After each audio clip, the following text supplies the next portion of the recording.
everybody, and welcome to another episode of Midtown Malfunction. I'm Carson Taylor. I'm Ryan Adams. And we are here in the living room. I should commit to every time saying Ryan D. Adams. I should make the change. Yeah, I like the D. Time. That sounds weird, but Yeah. I pause. I appreciate the D in your name. You keep doing it. I can't help it. It's like an endless combo. I like but it. yeah, I man. Like it. I think. Wow. When I just pop up on two screens, like I'll never get used to it. I'm sorry. Y'all saw one, but there's actually two. It is weird. But what were we just talking about? The D. Oh yeah. I was doing a show out of town recently, and two people that I introduced myself to mentioned that, like the singer, and I'm like, you know what? If I said Ryan D. Adams, I feel like it will break that up, and it wouldn't, immediately. I don't know. I'm just tired of being compared to that dude. I understand that. I mean, I get it. No, you don't. You are the most famous Carson Taylor. I don't know about that. Apparently, I went to hashtag my name on a reel, and there's a hashtag Carson Taylors, and there was like 21 posts under that hashtag, and I haven't explored it further or gone to it, but I wonder if I should join this army of Carson Taylors. Yeah, I was gonna ask, like, is it a person named Carson Taylors, or is this like a group of people? I think it's a group of people with this name. Oh, okay. And I want to try to be their leader. Why you got to be the leader? I don't know. It'd be fun to do. It's like a that hobby. It's an internet hobby. Like that Jet Li movie, the one. I've seen it, but it was like I was like a little kid. Yeah, he's basically the Jet Li of our dimension ends up fighting a Jet Li that has been traveling dimensions and killing other Jet Lis to gain their power. Did that one have DMX in it? No, you're thinking about Romeo Must Die. Okay.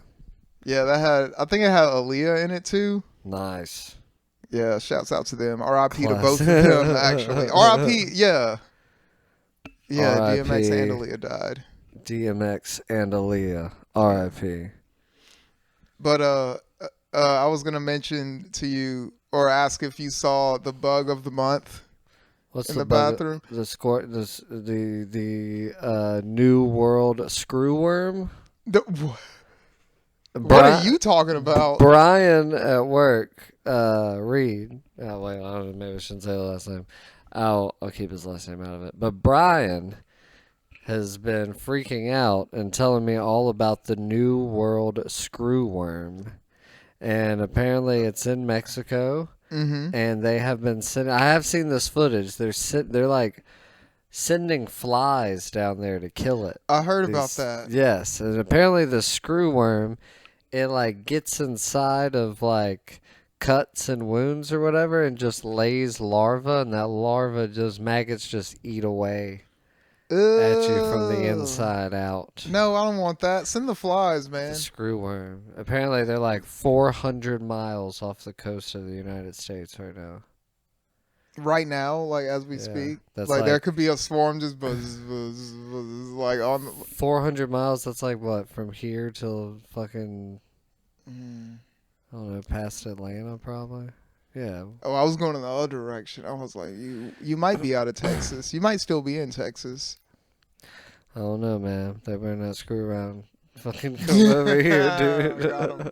That is not what I was talking about. That's horrifying. What's the insect of the month? I was talking about, it's a thing that I guess I've never said out loud since you don't know what I'm talking about. But like ever since I've been living here for a while, it feels like as the seasons change or like months pass or whatever, there's a new bug that just appears in the house a lot. Yeah. And the new bug is this like black, like red striped thing I've been seeing in the bathroom. Have you been seeing this? All right. Never mind. I think it's already gone now, but it showed up for a couple of days and I was like, oh, that's the new bug. Have you noticed Oh, this phenomenon no. about this house? I have Like not. this building in general? Well, I do know that there would be bugs in here. Well, they don't.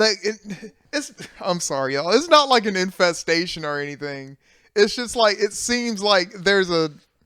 I don't know. There's an It's- ecosystem of bugs or It's whatever. not, so here's Like, what it is. I don't know. It's not an infestation, but we don't have central AC here. We only have window units, and we don't want to run them all the time because then that's like using up a lot of power. So we, the living room is just like perfect for like.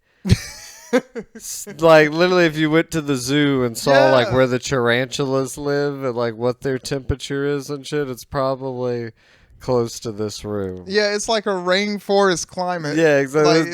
It's things could like survive here. our living room is Jurassic Park. It's like favorable conditions to It's- like growth. yeah, it's a cat and a bunch of bugs, like Yeah. 100%. Look, I sleep for about 6 hours a day. I try to, at least. I'm trying to do that.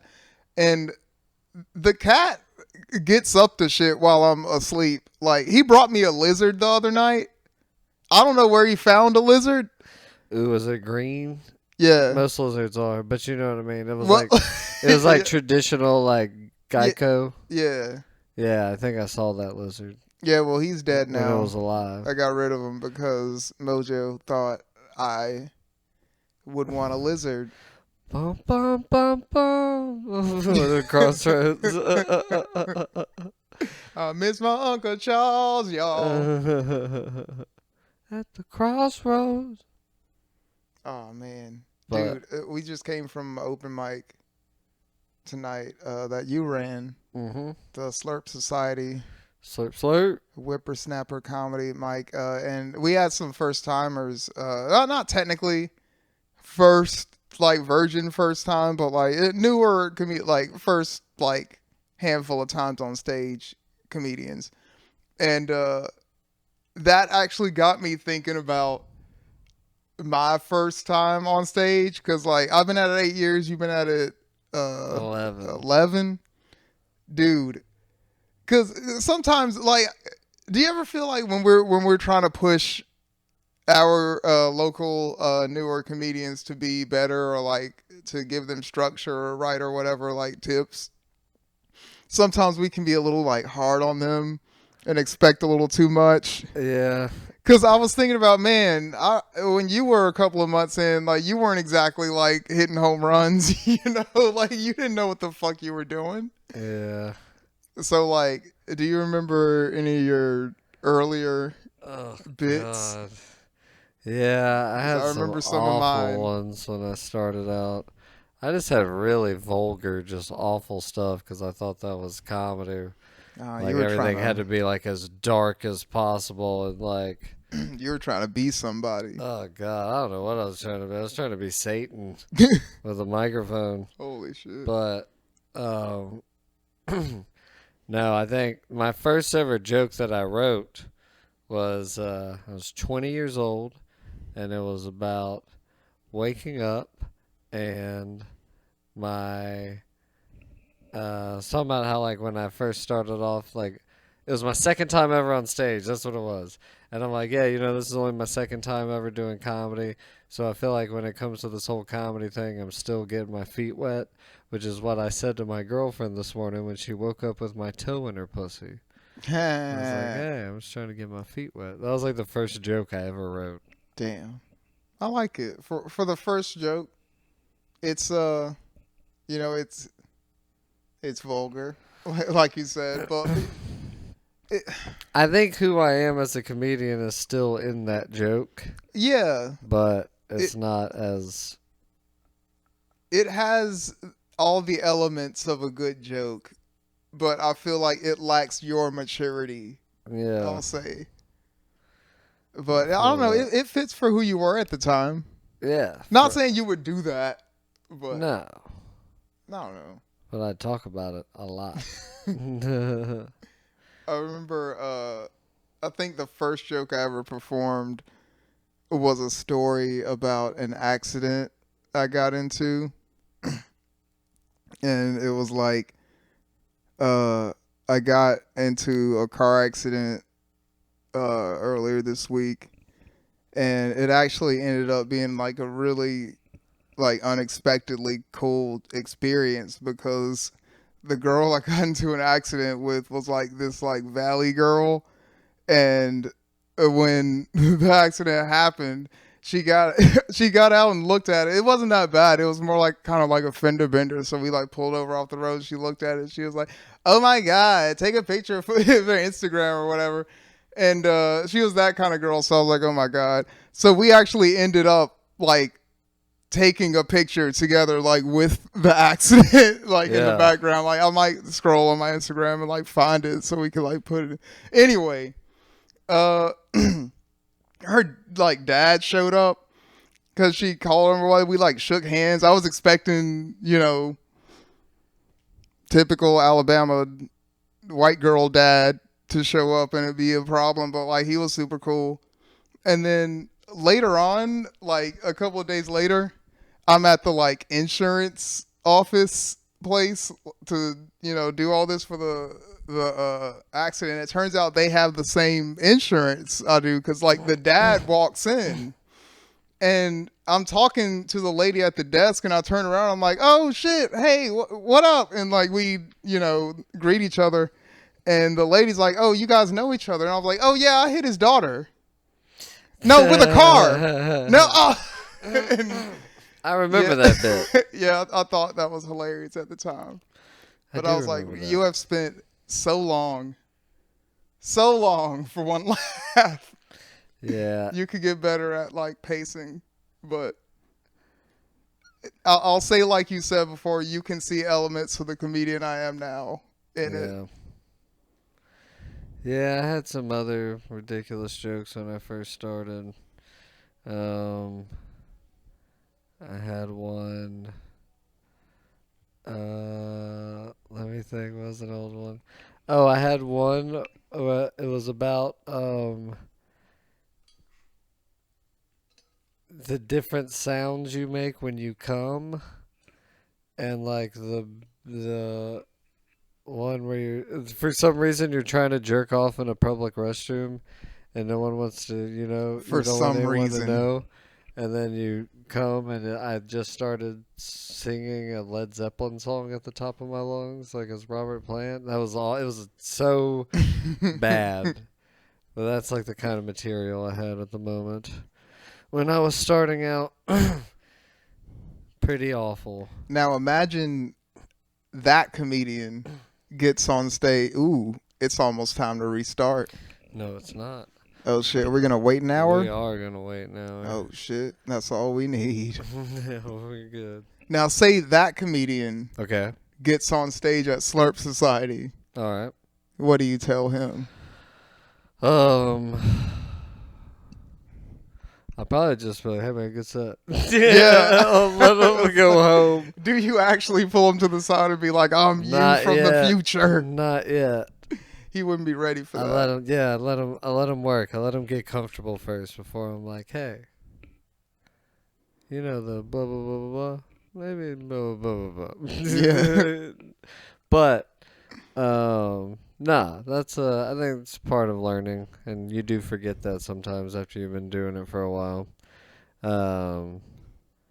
That's why it's like I've always been a terrible guitar teacher because I don't have the patience for it. I'm like, it's always like, "Oh, you teach me how to play guitar," and I've tried, and it's just like literally teaching them the very basics of just learning the guitar. Yeah. It's like, I don't mean to be an asshole, but it's just like, I can't sit here and do this. It's things that like you've been playing for so long and you're so advanced that it doesn't compute to you that someone needs to learn like what the E string sounds like. You know what I mean? Or like like when you want to like finger a fret or whatever, like this is where you put it. No, we're saying a lot of. We're gonna turn into that podcast. Yeah, dude. Yeah, dude. It's happening.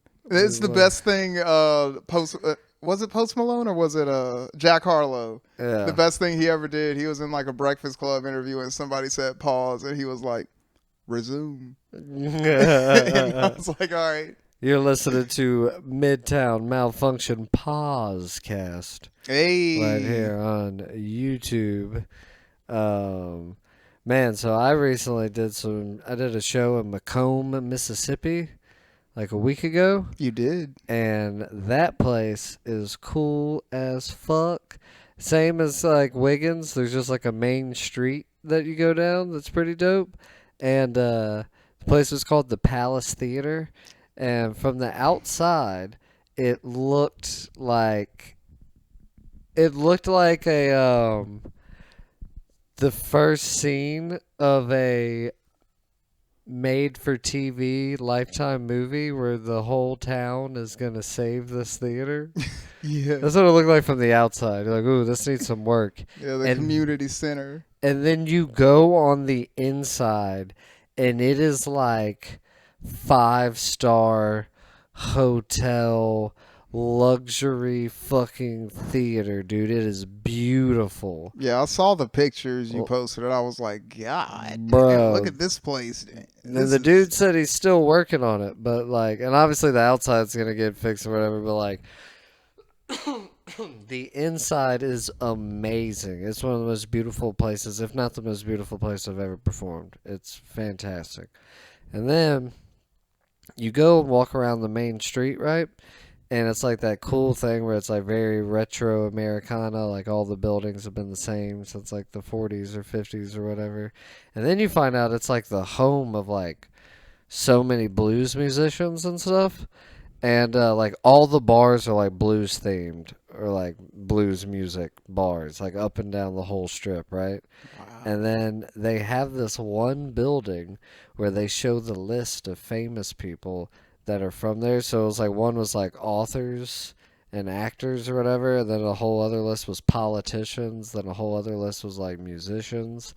And found out Bo Diddley, Okay. born in Macomb, Mississippi, and Brittany and Jamie Lynn Spears. Hell yeah. Both from Macomb, Mississippi, dude. Repping the M.I. crooked letter. Yeah, Let's dude. go. Fucking Britney Spears. Just like David Banner.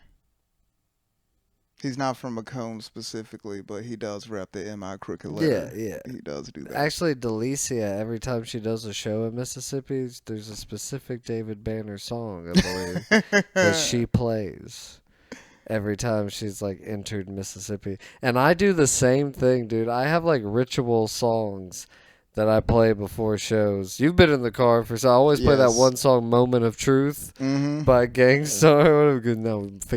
He's being modest. He has a playlist. Yeah. He has a few full of songs that are pre-show like prep thing. Like when he's yeah. "Moment of Truth" by Gangstar.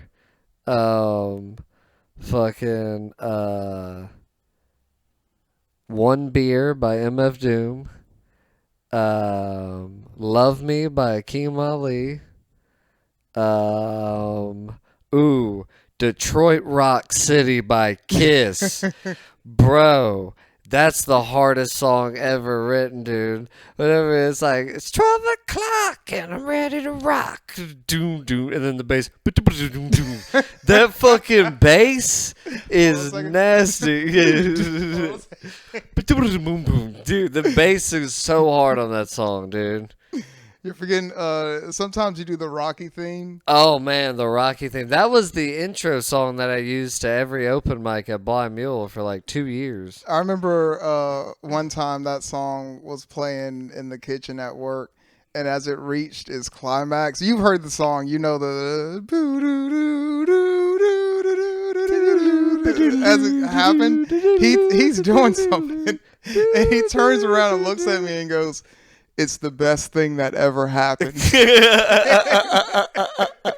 It makes me emotional. The fucking song "Go in the Distance" from the Rocky soundtrack. It's the song that they play at the end of the movie when Rocky and Apollo Creed are going at it in the last round. And then next thing you know, yeah, that song kicks in, and you hear them be like, "And the fight is over. Rocky Rocky and Apollo Creed, they're in the middle of the ring. Adrian, Yeah. Adrian. Dude, I mean, I get And his face goosebumps. is Oh, like- man, it's like cartoonish. How fucked up. It's like UFC fucked up. You know what I mean? Yeah, Like, man, they are fucking like melted face, dude. yeah, dude. And somehow he gets smarter every movie. That's what I don't understand. The first Rocky, I mean, he's like basically him and Adrian, it's basically the first ever love on the spectrum. Like, it really is, dude. Like, she can barely talk. She's mousy. She sits there and holds her bags. And then she works at the pet store with, like, squirrels and shit. And then fucking Rocky's just like, I can't read for real, but Oh, it's funny because I've it's been true. boxing. Yeah, dude. And Rocky's 28 in Oh, the first man. movie. His character's 28. He's already been boxing for like 10 years. Like, he's supposed to be retired. And like in Rocky 2, they make fun of him when he starts getting into commercials because now he's famous because he can't read. Yeah. And then so he has to learn how to read throughout Rocky 2. But then it's like, dude, by Rocky 4, when he's like in a mansion, he's like got reading glasses and a robe on and his legs are crossed. And he's Yeah, like, how about he's in Eggs a- Benedict for dinner? He's You're in like, his like office with his suit on. it's and like, shit. how did this dude turn into a genius by fucking Rocky 4? Like, Yeah, it's like when people go into prison and they come out Muslim. is it like that? I don't know, man. I'm a comedian. I'm speaking analogies. Doesn't mean they all make I sense. wish we just heard a Middle Eastern version of that song now.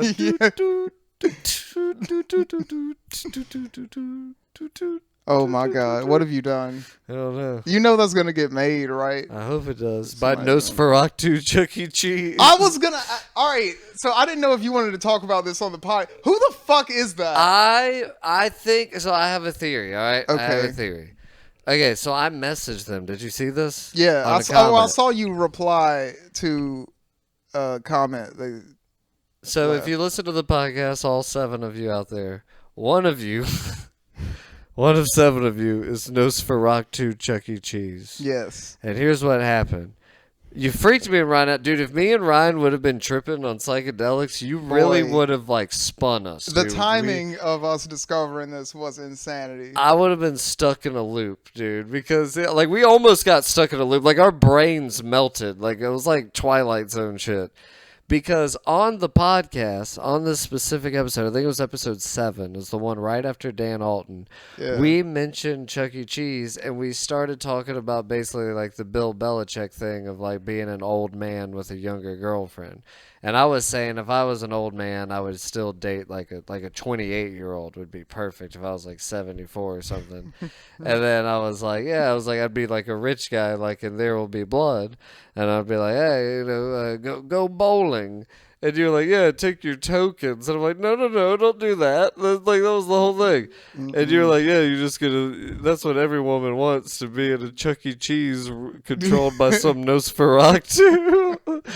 Which was hilarious, right? That's what women want.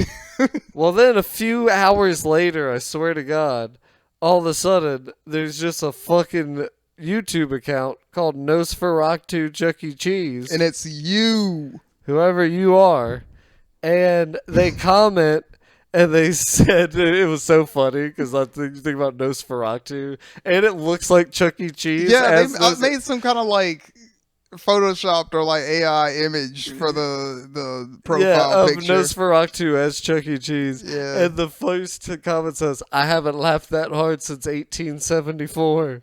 The children will be hearing about this. They will be pleased or something because of the Chuck E. Cheese aspect. Yeah. Which was hilarious, right? Very great comment. Loved it.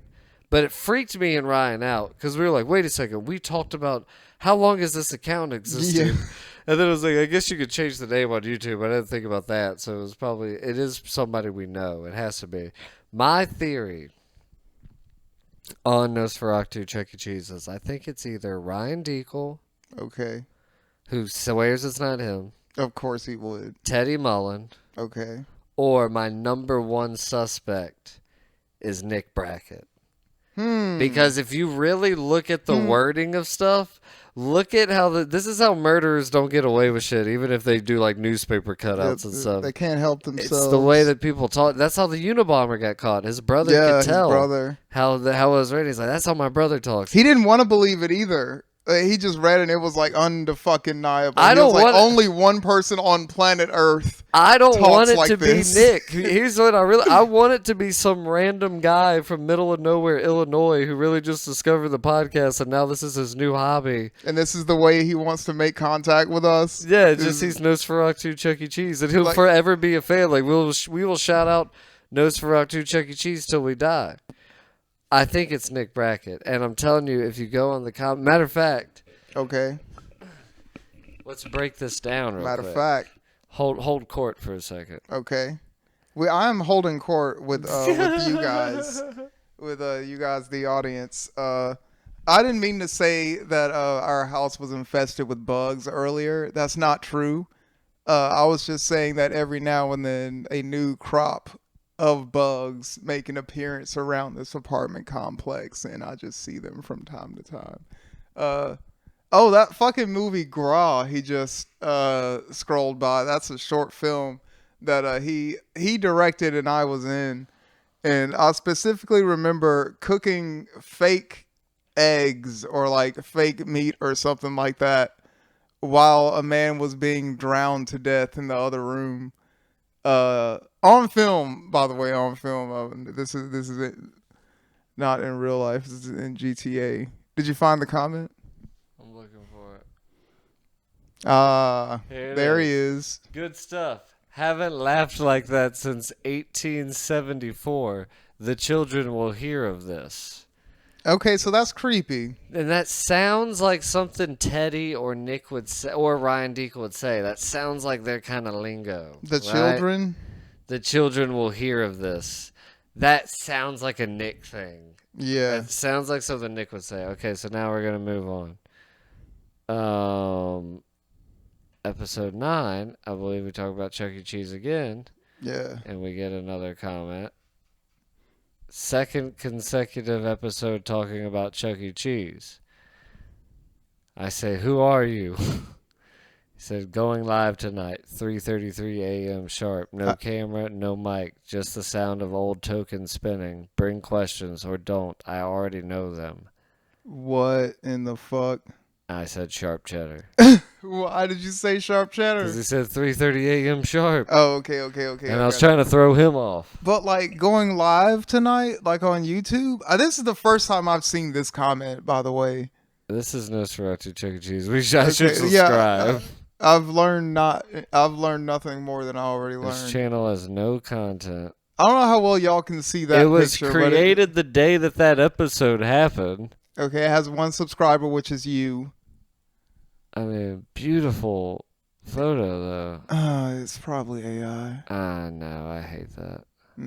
Bastards. Oh well, that's creepy.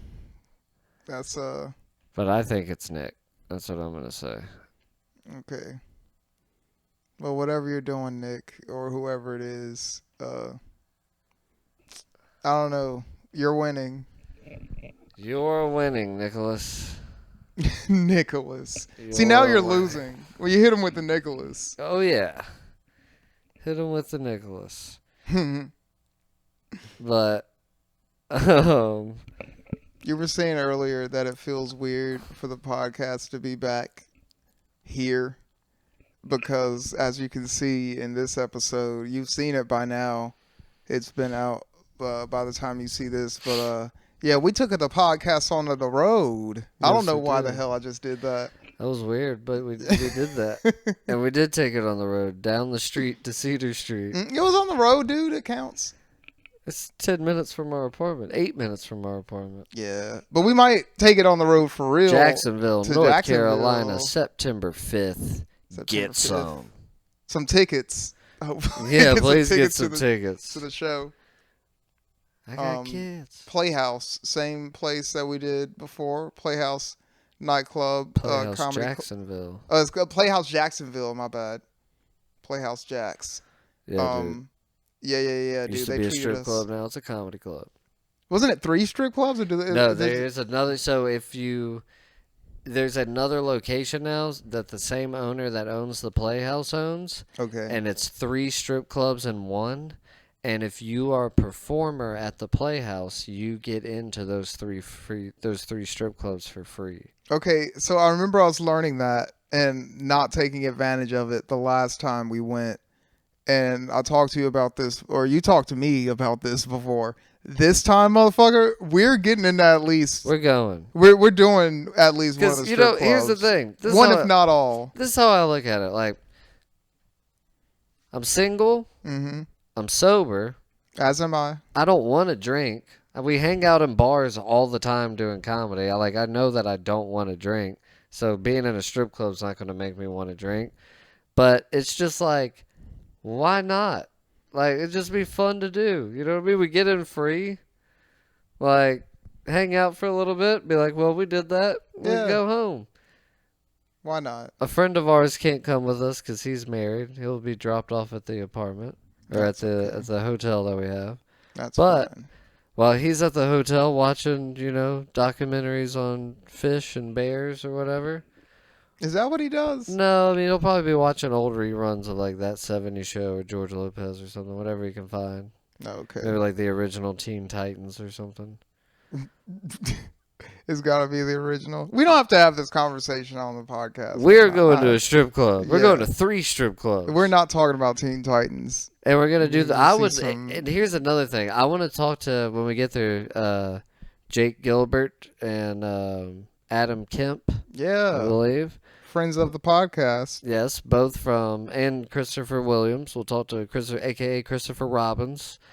Janet Fortune lives up there now. Yeah, I keep seeing her in pictures up there. I thought so. Are you stuck? Did you get stuck? Yeah, but yeah, dude. I keep seeing her in those pictures. I figured. So we got peeps up there. I want to see if we can do an episode of the podcast in one of the strip clubs. Ooh. That would be fun. Okay. And then just have all of them on as guests or whatever, just like sitting at a table or something.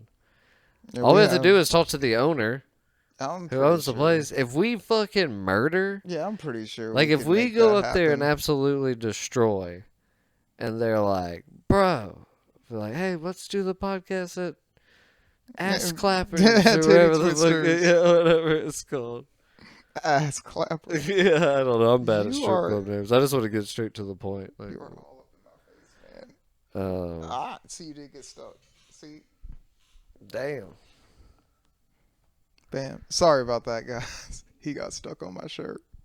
But yeah, bro, I think it's going to be a good time. It's going to be fun. I'm thinking about, and how do you feel about this? You saw like how you, Deacle, and Brackett, we should book more just middle of nowhere town shows where we just call the place and set it all up ourselves. You know what I mean? Like, just find a bar that does entertainment. Do the whole show. That there's no comedy scene at. And then, we just make the deal, do the show, meet the people, kiss the babies, shake the hands, get out. Make the connections. Because, that could turn into a tour. Yeah. Because if we make all these, like, relationships with all these people, and then if we want to just do, like, hey, let's all take a month off work and just go re-hit all these spots next year. Yeah. And some people might remember you. Some people, this has potential. This has got legs. I like this idea. Yeah, dude. The small town circuit tour. I don't know what to do with my legs. Anyway. No, man. I'm into it. I'm into anything that gets me on stage and out of Mobile. Out of this hot ass apartment. Yeah, I was in New Orleans last. This was Tuesday night. I went to Howlin' Wolf, and it's just it's a really cool time capsule for me as a comedian, because I remember last time I was there. It was maybe like 5 years ago, somewhere around there. I'm bad at knowing how long ago something was, but I was there with another comedian. We drove there together, and we did the show. And not spoilers, but just warning. This is really embarrassing for me, and yeah. So after the show, we hang around. This is in New Orleans. So we're hanging out doing. This is back when Bourbon Street was fucking cool and all that. This is pre-COVID and all that. We're hanging out, of course, getting drunk, and we go to leave to go home, and the Uber we get into asks us about our night or whatever, and like that we're comedians and out of town, and we have that whole conversation, and he tells us that we fucked up by getting on Bourbon Street and getting drunk. We should have just gone to one of these liquor stores, or like it's those gas stations that sell liquor that he knows about, and we could get super cheap liquor and could have gotten like drunker and had way more fun. So we were like, hey, fuck that. Instead of taking us to the hotel, take us to one of these liquor stores that you're talking about. Yeah. So we did that, and sure enough, the liquor here is like dirt fucking cheap. So we get like more bottles and take that to the hotel. And all I remember is us sitting up together, taking shots and watching PBS. And at some point during this, I black out. Now, from her perspective, she gets woken up in the middle of the night from a call coming from the front desk that's like, hey, there is someone here that is half naked saying his name is Ryan Adams that needs to come up to the room. And she's like, that's impossible because Ryan Adams is right. And I'm gone. What the fuck? And she's like, yes, he can come in, he can like get a key or whatever. So I apparently, this is just shit that like I pieced together throughout the night, throughout, afterwards. At some point in the night, after we went to sleep, I needed to go, like, pee or whatever. Yeah. But I have this like weird thing where if I'm blackout drunk and I need to pee, I just find some like anywhere else except for the bathroom that's right fucking there. That makes me want to tell another story. Keep I know going. exactly Keep what going. you're talking about. I do this. I don't know. So this being a hotel room that you know the mechanics of a hotel room door, you can't just like walk the fuck out and expect to come back in. Yeah. So I guess in whatever I was sleeping in, like underwear, just socks or some shit, I just wander out into the hotel in New Orleans, and I have flashes of going up and down the stairwell. I have flashes of like talking to people sort of or whatever. Oh my God. I'm sure it was people being like, are you okay? like, are you good? And them coming to, oh, he's drunk, and then just like leaving me alone or whatever. But I'd also like piss the bed and shit. Oh my God. So this is why. Oh, and this is also, I also got a parking ticket, which to this day I did not pay. So I, for years, had like a looming fear that I was gonna enter the city limits and immediately be like, "Oh, you're on the list. you're the most wanted." So like this time going to New Orleans, I was like, "I'm now sober. I'm a much better comedian. I'm a much better person. It was a much better trip." Nice. So yeah. One time, Ryan. So this was back when we were both fucking drinking heavy, and we were both just we were never hanging out with each other, and we were both just separately just getting trashed in our separate bedrooms, just getting drunk all the time, and then like passing each other awkwardly in the hallway, like, "Sup?" That was 4 years. Yeah, this darkness, dude. And then so next thing you know, I was told about this, I believe, the next day by the neighbor, I think might have told me this at first, and then you told me. But I'll let you explain. You just say what you remember. What I remember? Okay, so, well, basically what happened is Ryan was in a blackout and decides to go to the restroom. Now, mind you, we live in an apartment building where it's four apartments, like in like a big ass house, and each apartment is a exact copy of the other apartments, but just from the left to the right. So like everything in our apartment's to the left, everything in the apartment next to us is to the right, but they're identical. Like it's scary when you go in the other apartment. It's like, what the fuck, dude? It's a mind warp. It's like Inception. Yeah. So Ryan's in a blackout. He gets up to use the restroom, and I guess for some reason he doesn't go back to his own bedroom. He exits our apartment, Which is in the opposite direction, by the way. yes. Like, if you, like, how do I explain that? If you came out of the part of the hallway where the bathroom is and was like you needed to get back to my room, you would turn right. I took a left for some reason. I don't know. I know this house so well. I've made this trip thousands of times. It has to be. Yeah, dude. He fucking goes out of the apartment, takes a right, walks into our neighbor's apartment, who they weren't home. So their door was unlocked, and he just goes, I don't know how the fuck I got in. he just goes straight into, well, their lock was fucked up, so they couldn't lock their okay. door. But like because of how like kind of secluded it is back there, they weren't like too worried about it until Ryan just enters their home, walks in a blackout to their couch, and just lays down and goes to sleep. To which he's woken up by them, like, because I guess they realize that he's the neighbor. They recognize him. Thankfully, they recognize me. They wake him holy up. shit, And that so coulda what happened gone. when he woke up? So it was I guess he was living there at the time. Yeah. The Steven. boyfriend. Yeah. I just remember him, like, I guess he couldn't audibly wake me up, so he was like shaking me, and I was like, huh?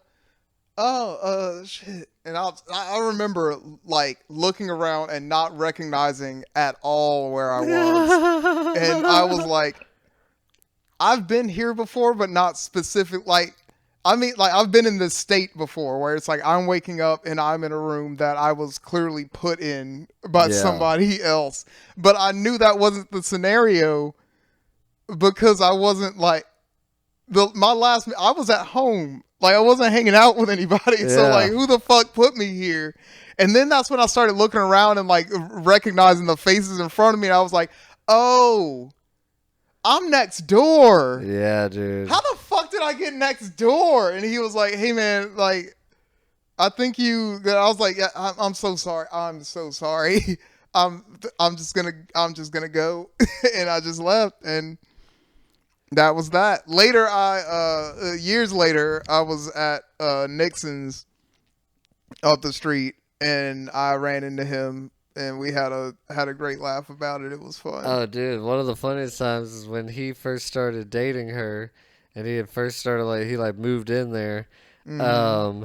I fucking had that truck. Remember that silver truck that I had? It was Frankenstein's truck that he was loaning me. Yeah. And it was messed up to where like it wouldn't start, like it wouldn't turn all the way. So Frankenstein taught me. He was like, all right, if you have it in park or whatever, he's like, unpop the hood and you take a metal screwdriver and you touch the metal screwdriver against these two bolts and it just starts the truck up. Ooh.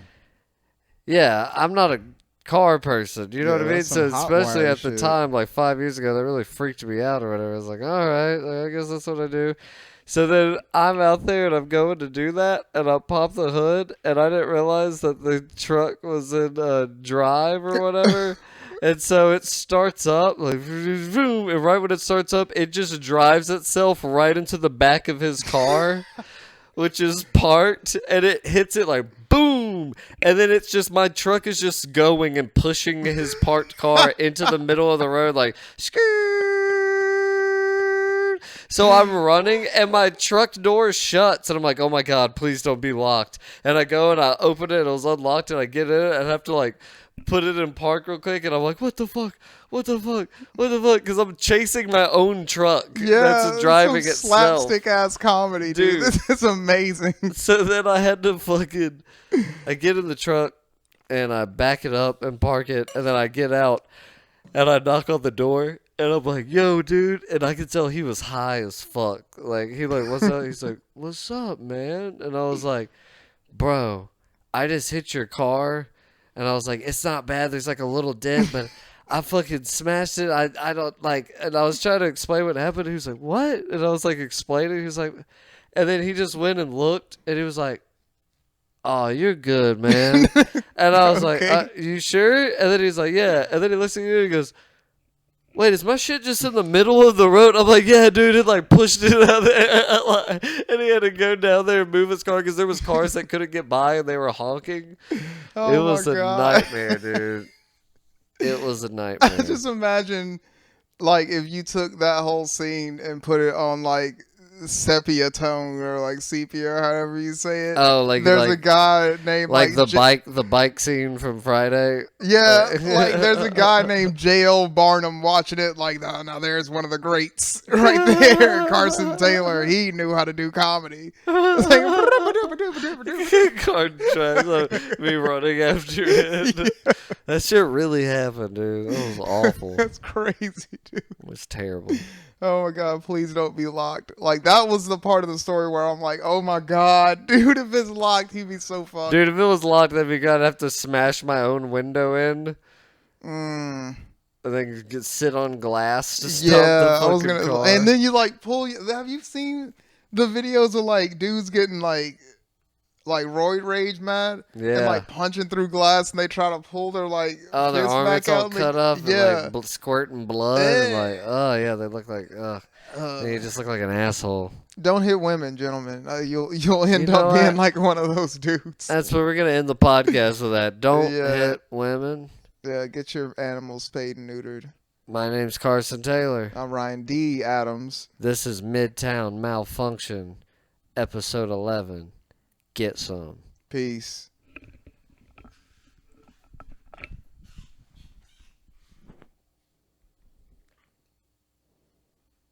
I'm gonna keep this awkward ass ending and it'll just fuck Morris Day.